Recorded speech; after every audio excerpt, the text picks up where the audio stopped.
This is The Scoop for Tuesday. I'm Sean Canan with the WMNF News headlines. Governor Ron DeSantis has designated one of the largest Muslim civil rights and advocacy groups in the U.S. a foreign terrorist organization. Texas took a similar step last month. The directive against the Council on American Islamic Relations comes in an executive order that DeSantis posted on the social media site X yesterday. It also gives the same label to the Muslim Brotherhood. Neither CAIR nor the Muslim Brotherhood is designated as a foreign terrorist organization by the U.S. government. The order instructs Florida agencies to prevent the two groups and those who have provided them material support from receiving contracts, employment, and funds from a state executive or cabinet agency. In an emailed statement, CAIR and its Florida chapter said the organization plans to sue DeSantis in response to what it called an unconstitutional and defamatory proclamation. Last month, CAIR asked a federal judge to strike down the Texas governor's proclamation, saying in a lawsuit that it was not only contrary to the United States Constitution, but finds no support in any Texas law. A Florida Senate committee will take up a proposal that would designate October 14th each year as Charlie Kirk Day of Remembrance in the state. The Senate Governmental Oversight and Accountability Committee is scheduled to consider the bill. Kirk was a co-founder and executive director of the national right-wing group Turning Point USA. He was murdered in September during an appearance at Utah Valley University. October 14th was Kirk's birthday. Republicans have filed an identical bill in the House. The bills are filed for the legislative session that will start next month. Researchers at the University of South Florida discovered a steep decline in some populations of sargassum, that's a brown seaweed found in large floating masses.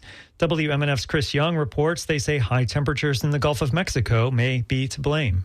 After analyzing satellite data, researchers found the seaweed had steep population declines in the Gulf and the North Sargasso Sea. Researchers called it fascinating how the tropical Atlantic has seen increased sargassum in the past decade, but at the same time, the Sargasso Sea has a lot less sargassum than it used to. When sargassum washes ashore and decays, it emits foul odors and disrupts coastal communities. But while it's in the water, USF College of Marine Science Assistant Research Professor Brian Barnes says it serves as an important habitat for marine life. Just like we talk about deforestation and we talk about the losing rainforests in the Amazon and so forth. This habitat has been called the rainforest of the sea, and we are losing it. Barnes says record high temperatures in the Gulf likely play a role in the decline. While sargassum in the Gulf prefers temperatures between 68 to 82 degrees Fahrenheit, summer water temperatures in the Gulf have recently exceeded 86 degrees. Chris Young, WMNF News. Mark Allen Geralds is scheduled to be executed this evening in Florida.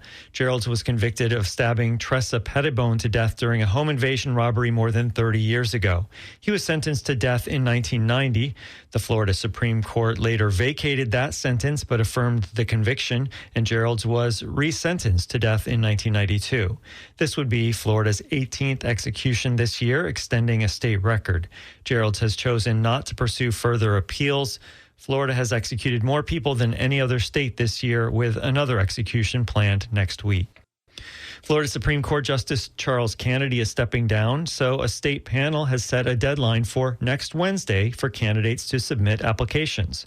According to a news release issued yesterday, the Florida Supreme Court Judicial Nominating Commission will notify candidates next Friday if they've been chosen for interviews and will conduct interviews December 29th in Tampa. Kennedy has served on the Supreme Court since 2008. He announced last month that he will leave the court to become director of the Hamilton School for Classical and Civic Education at the University of Florida. A policyholder has gone to an appeals court in a lawsuit about whether the state's Citizens Property Insurance Corporation can require arbitrating claims disputes at the Florida Division of Administrative Hearings. An attorney for the policyholder filed a notice that is a first step in appealing a decision by a circuit judge that ordered the Division of Administrative Hearings to resume deciding claims disputes.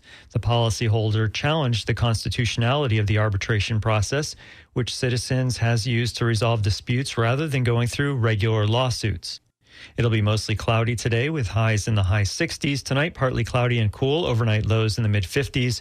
Mostly sunny tomorrow, highs in the low 70s. I'm Sean Canan with the WMNF News headlines. This is The Scoop, recorded at WMNF Tampa.